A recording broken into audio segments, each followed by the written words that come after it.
Good afternoon. My name is Dan Ryan. I'm here with you today on the Social Media Connection Broadcast Network. It's a pleasure to have you with us here again. What I'd like to do for the next couple of moments today is to talk about networking and go over some of the high points of issues that you need to keep in consideration, whether you're networking for a new job or whether you're just wanting to become more proficient in the career that you're in today. These tips come from a number of great resources. One of the best resources that I always use when I'm talking to people about networking is to tell them about some of the ideas that Keith Ferrazzi has, especially those that he refers to in his book, Never Eat Alone. Other great resources that I think you should draw upon when you're in the networking mode would be Seth Godin. Seth is probably one of the masters of viral marketing, and many of the viral techniques are very useful when it comes to networking. The third would be Malcolm Gladwell. Gladwell has written 3 books now, and I think his most recent book, Outliers, as well as his first book, The Tipping Point, are both great resources that you need to draw upon when you're not only thinking about who to network with, but how you should go about the networking process. Here are some of the key points that you need to keep in mind when you're networking. The first one is there's never a bad time to network, and even if you're in a very solid career today, you should never stop networking. You should always be thinking about who do you need to be talking to, what other areas should you be exploring in order to make your current role more proficient. The other thing you need to keep in mind is if you are in a job search and you've not been doing any networking up to this point, you're going to start out your job search significantly behind compared to many others. In today's turbulent economic times, you need to take every step you can to be as current and as active in networking as you possibly can.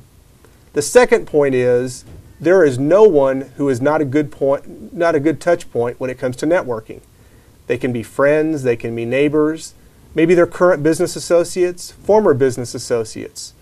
The point is everyone that you know is a good contact when it comes to networking.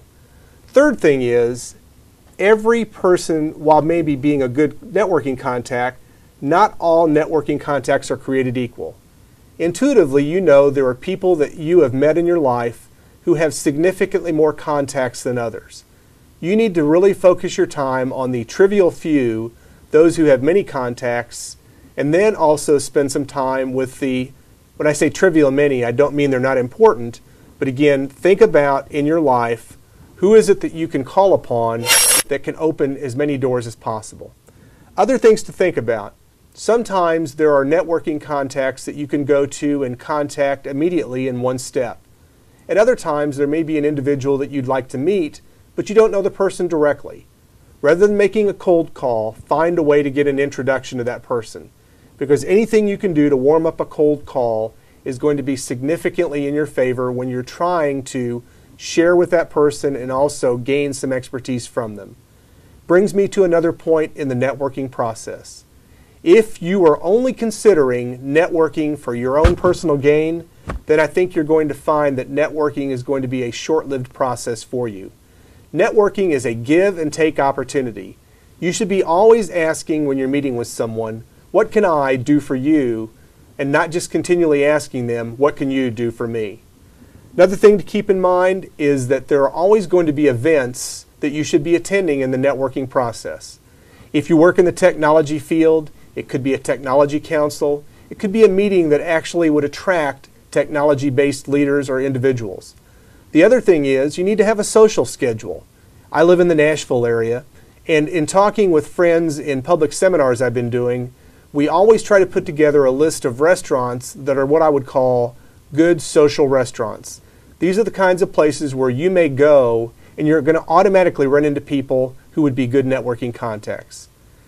Last thing, as I wrap up my little segment on networking today, is face-to-face networking is important, but if you want to really catalyze the networking process, you need to be involved in social networks like LinkedIn, Facebook, Twitter, and many others.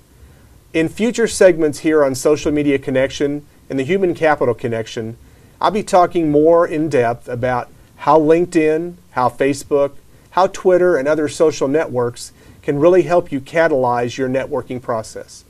So for today, I appreciate your attendance. It's Dan Ryan here, Human Capital Connection on the Social Media Connection Broadcast Network. Thank you very much.